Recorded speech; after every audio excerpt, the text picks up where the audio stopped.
हर चीज की एक शुरुआत है, एक अंत है। जैसे ये ब्रह्मांड, विज्ञान के अनुसार बिग बैंग से इसकी शुरुआत हुई, जिसके बाद कई अलग अलग परिणामों की शुरुआतों का चक्र घूम उठा, जिसमें से एक शुरुआत थी पृथ्वी का जन्म, जिस पर बनी जीवन की परिस्थितियों ने पहले जीवन की शुरुआत की, जो आज लाखों प्रजातियों में बढ़ चुकी है।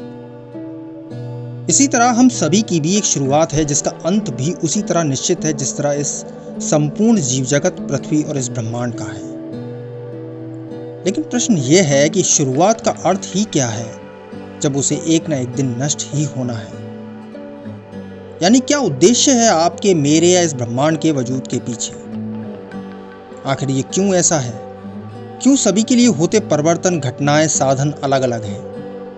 क्यों सभी के लिए अपने वजूद को बनाए रखने के नियम और उद्देश्य अलग अलग हैं?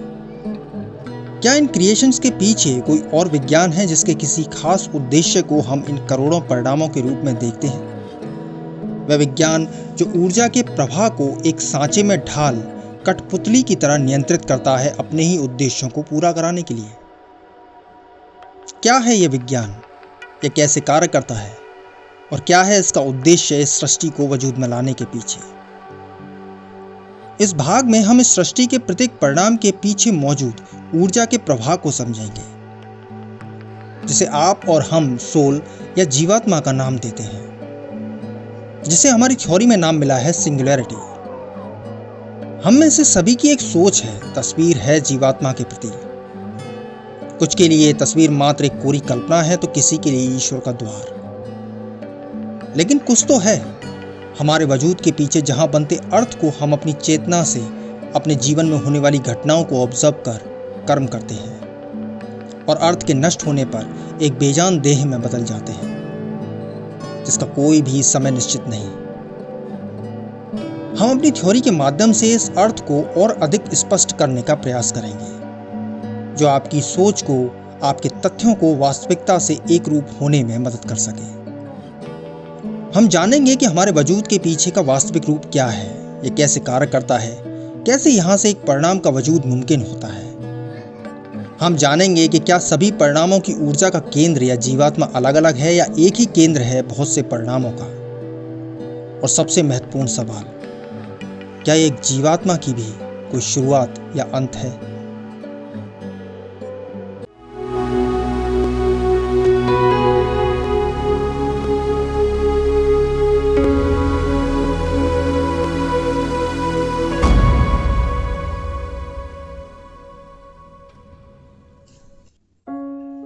आप भारतीय मुद्रा के इन दो नोट्स को तो जरूर जानते ही होंगे। इनमें से प्रत्येक नोट की एक खास वैल्यू है, जो उन्हें एक दूसरे से अलग उनकी पहचान या क्लास तय करती है। जिसकी जितनी ज्यादा वैल्यू, उसकी उतनी ही हाई क्लास। जैसे यदि हम यहाँ एक $100 का नोट या बिल रख दें, तो उसकी क्लास इस 2000 के नोट से बड़ी होगी, क्योंकि उसकी वैल्यू इस 2000 के नोट से भी कहीं ज्यादा है। लेकिन प्रत्येक नोट की यह वैल्यू आखिर कैसे तय हो रही है? इसका सीधा सा जवाब है प्रत्येक भारतीय मुद्रा के इन नोटों को पूरा करते सिक्कों की गिनती से।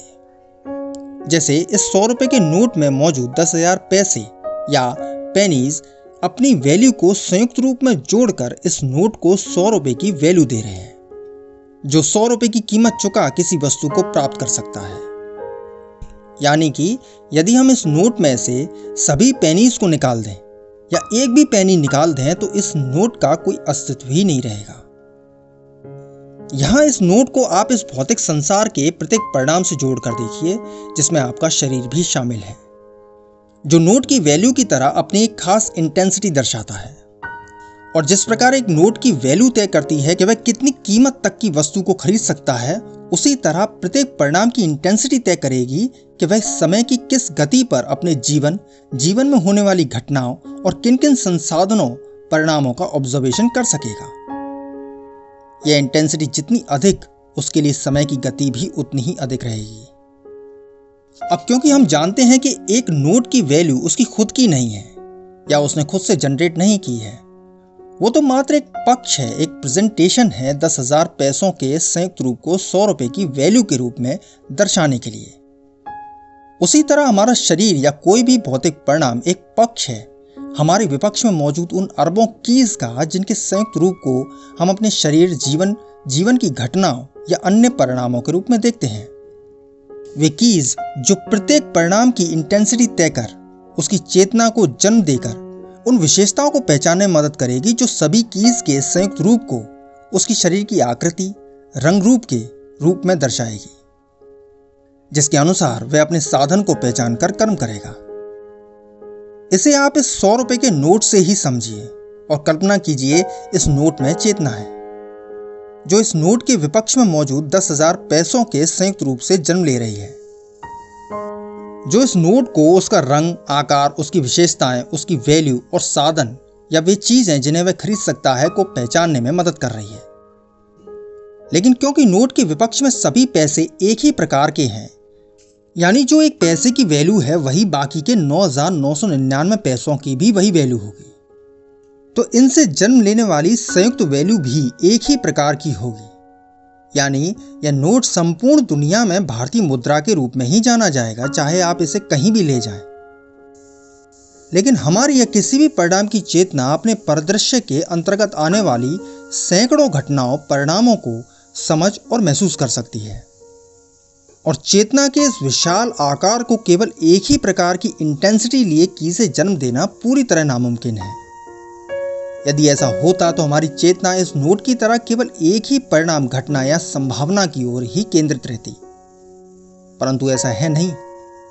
यानी हमारी चेतना के निर्माण कई अलग अलग इंटेंसिटी लिए की से निर्मित हुआ है, जो प्रत्येक परिणाम की विशेषताओं को, उसके साधन और अपने परिदृश्य की लाखों संभावनाओं, परिणामों, घटनाओं को समझने की काबिलियत देती है।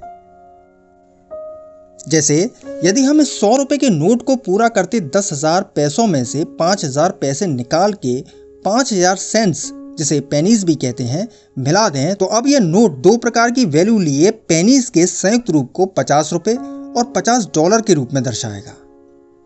भले ही ऐसा नोट अस्तित्व में है नहीं, परंतु ऐसा होने पर इस नोट की चेतना इंडियन रुपीस और अमेरिकन डॉलर दोनों को पहचान सकती है।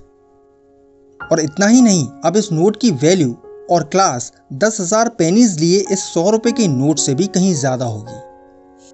ये तीनों नोट दूर से देखने पर अलग अलग दिखाई जरूर देते हैं, लेकिन इन तीनों नोटों का विपक्ष एक दूसरे से जुड़ा हुआ है। जैसे इस 100 रुपए के नोट को ही ले लीजिए, इसके विपक्ष में मौजूद पैसे इस नोट से जुड़े हैं, जहां ऐसे ही 5,000 पैसे हैं जो 5,000 सेंट से जुड़कर इसे बाकी के दूसरे नोट से जोड़ता है। यानी कि इन सभी नोट के विपक्ष में मौजूद सभी पेनीज एक विशाल समूह के रूप में हैं, जो आपस में एक निश्चित क्रम में जुड़कर अपनी संयुक्त वैल्यू को पूरी तरह आजाद इकलौते नोट के रूप में दर्शाते हुए उस नोट को दूसरे नोट से अलग और इकलौते होने का भ्रम पैदा कर रही है।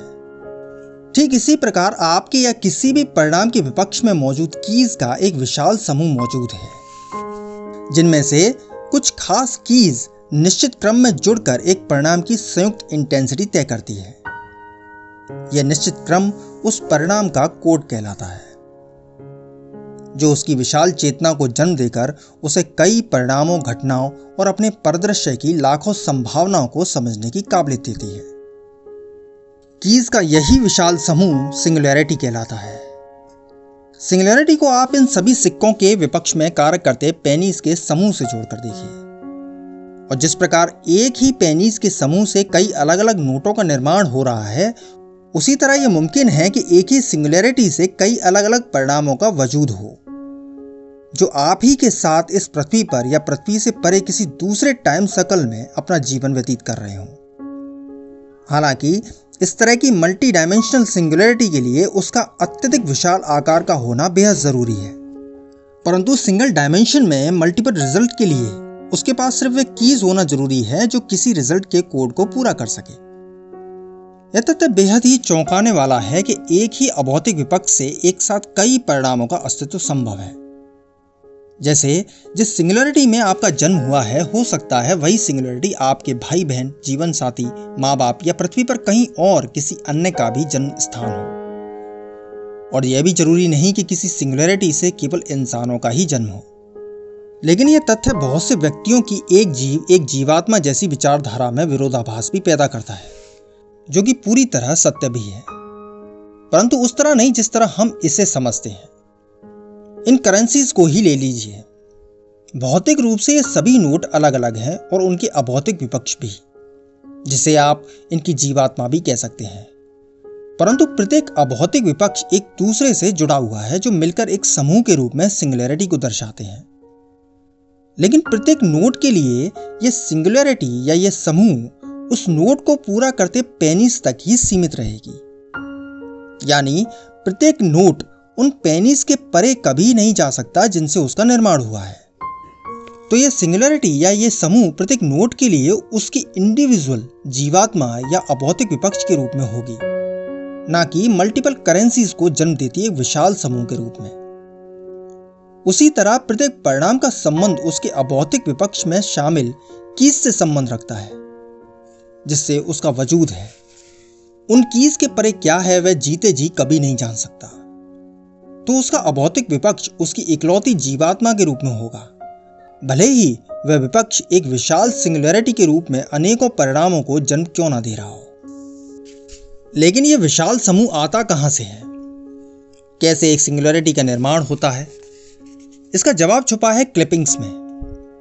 भौतिक संसार का प्रत्येक परिणाम समय की निश्चित गति पर जीवन में आगे बढ़ता है। इसे उस परिणाम की एक स्पिन साइकिल कहा जाता है। एक स्पिन साइकिल दर्शाती है कि कोई परिणाम समय के एक बिंदु से दूसरे बिंदु के बीच किस गति से आगे बढ़ता है। यह जितनी अधिक होगी उतनी अधिक उसकी स्पिन साइकिल होगी और फलस्वरूप उतनी ही अधिक उसके लिए समय की गति होगी।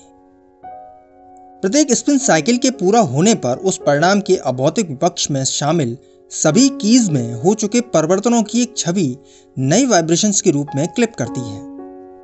यह क्लिप दरअसल उस स्पिन साइकिल में इस्तेमाल हुई ऊर्जा के वाइब्रेशन के पैटर्न में आया बदलाव है, जो क्लिपिंग कहलाती है। और ऐसा इस समस्त ब्रह्मांड के प्रत्येक परिणाम के साथ होता है। प्रत्येक क्लिपिंग की एक खास इंटेंसिटी है जो उसे एटर्निटी में एक खास स्थान देती है, जिसे इंफॉर्मेशन ग्रुप कहते हैं। यदि क्लिपिंग की इंटेंसिटी हाई है तो वह एक हाई इंटेंसिटी इंफॉर्मेशन ग्रुप का हिस्सा होगी, और यदि लो है तो एक लो इंटेंसिटी इंफॉर्मेशन ग्रुप का हिस्सा होगी। इसे आप इन नोट्स को उसकी वैल्यू के अनुसार दी गई क्लास से जोड़कर देखिए। ऐसे कई इंफॉर्मेशन ग्रुप मिलकर एक टाइम सर्कल, और कई टाइम सर्कल मिलकर एक टाइम जोन, और कई टाइम जोन मिलकर एटर्निटी की ऊर्जा को बांटते हैं। प्रत्येक इंफॉर्मेशन ग्रुप में ये क्लिपिंग्स क्योंकि कुछ आजाद कीज का समूह है, तो इनमें से प्रत्येक की उस इंफॉर्मेशन ग्रुप, अन्य दूसरे इंफॉर्मेशन ग्रुप, किसी दूसरे टाइम सर्कल, यहां तक कि किसी दूसरे टाइम जोन में मौजूद किसी दूसरी क्लिपिंग में मौजूद किसी भी की से जुड़ सकती है। इस जुड़ाव के पीछे के विज्ञान को हम अगले भाग में समझेंगे। इस तरह जुड़ती हुई ये क्लिपिंग्स एक समूह के रूप में इंफॉर्मेशन ग्रुप स्विच करने लगती हैं। और जैसा हमने चैप्टर 5 में समझा है, अब यदि कोई भी कोड इस समूह में बनता है और यदि इस कोड को पूरा करती सभी कीज इस समूह में मौजूद हैं, तो यह समूह अब एक सिंगुलैरिटी कहलाएगा, यानी एक जीवात्मा की शुरुआत, जिसका एक भौतिक पक्ष है अपने उद्देश्यों को पूरा करने के लिए। परंतु जरूरी नहीं कि सभी क्लिपिंग्स नए समूह के रूप में नई सिंगुलैरिटी की रचना करें। जैसा हमने कहा, प्रत्येक क्लिपिंग में मौजूद की किसी अन्य दूसरी की ओर आकर्षित या उससे अपनी ओर आकर्षित कर सकती है। यह आकर्षण एक क्लिपिंग को किसी पहले से मौजूद किसी भी इंफॉर्मेशन ग्रुप, टाइम सर्कल या टाइम जोन में अन्य सिंगुलैरिटी से भी जोड़ सकती है। यानी कि प्रत्येक परिणाम से उसकी प्रत्येक स्पिन साइकिल से जन्मी क्लिपिंग्स नए क्रिएशन के पैटर्न को आगे लेकर जाती है, जो भविष्य में कहीं और नए बदलावों के साथ जीवन की शुरुआत करेगी। लेकिन क्लिपिंग्स के इस सफर के पीछे एक अनोखा सत्य भी छुपा है, और वो यह है कि प्रत्येक क्लिपिंग, चाहे वह किसी परिणाम के जीते जी आजाद हुई हो या उसकी मृत्यु के पश्चात अंतिम क्लिपिंग के रूप में, प्रत्येक क्लिपिंग उस परिणाम के कर्मों द्वारा प्रत्यक्ष या अप्रत्यक्ष हो चुके परिवर्तनों की छवि लिए होती है, यानी मेमोरीज। भले ही प्रत्येक क्लिपिंग एटर्निटी के लिए कुछ कीज के वाइब्रेशन का एक समूह हो, परंतु ये वाइब्रेशंस आपस में जुड़ते हुए उस परिणाम की चंद यादों को पूरा करते हैं, और जब भी कोई क्लिपिंग अन्य किसी दूसरी क्लिपिंग से जुड़ती है तो कीज के वाइब्रेशंस परिवर्तित होकर उन यादों को भी एक नया रूप देते हैं, जैसा हमने चैप्टर 8 में समझा है। अब क्योंकि एक सिंगुलैरिटी भी बहुत सी क्लिपिंग का एक समूह है जहां खरबों कीज आपस में जुड़ते हुए उसकी इंटेंसिटी तय करती है, परंतु इसे यदि एक दूसरे कोण से देखें तो एक सिंगुलैरिटी बहुत सी क्लिपिंग के समूह के रूप में बहुत सी यादों का एक संग्रहालय नजर आती है, जो आपस में जुड़कर अपना ही एक छोटा सा संसार बनाती हैं, जहां ये संसार प्रत्येक की के बदलते वाइब्रेशन के साथ परिवर्तित होता है। और जैसा हम जानते हैं, प्रत्येक परिवर्तन के लिए कर्म की आवश्यकता है और कर्म के लिए भौतिक पक्ष की। किसी सिंगुलैरिटी में बने कोड को पूरा करने वाली कीज का वाइब्रेशन उस परिणाम के भौतिक अस्तित्व की रचना कर उसकी प्राइमरी इंफॉर्मेशन को पूरा करते हैं, तो वहीं इन कीज से जुड़ी अन्य कीज के वाइब्रेशन उसकी सेकेंडरी इंफॉर्मेशन के रूप में उसके जीवन के उद्देश्यों को दर्शाते हुए उसके कर्मों को प्रभावित करते हैं। यही उद्देश्य उसके जीवन की अवस्था के रूप में उसके सामने आएंगे और फलस्वरूप वह कर्म करेगा, जैसा चैप्टर 9 में हमने समझा है। यही कर्म उसके अभौतिक विपक्ष के कीज के वाइब्रेशन में परिवर्तन करते हैं और उन्हें नए उद्देश्यों से जोड़ते हैं।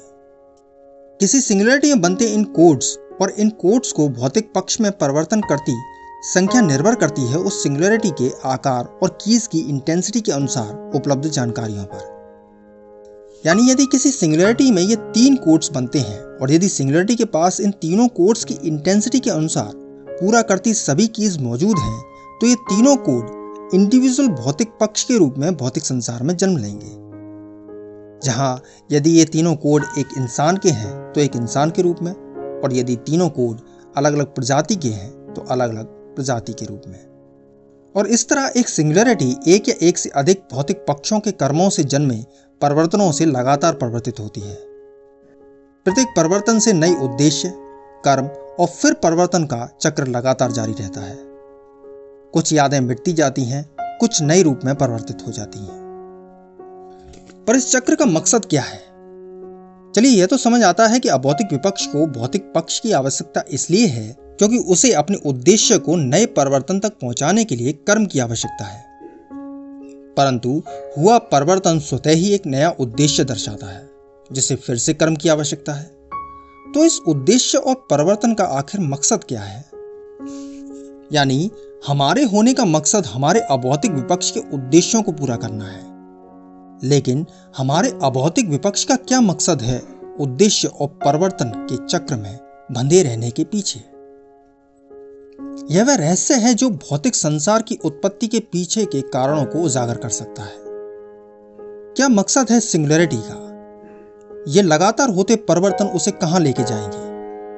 और क्या इस एटर्निटी से हमारा यह ब्रह्मांड, यह संसार पहली शुरुआत है या अतीत में हो चुकी एक शुरुआत के अंत के बाद की नई शुरुआत?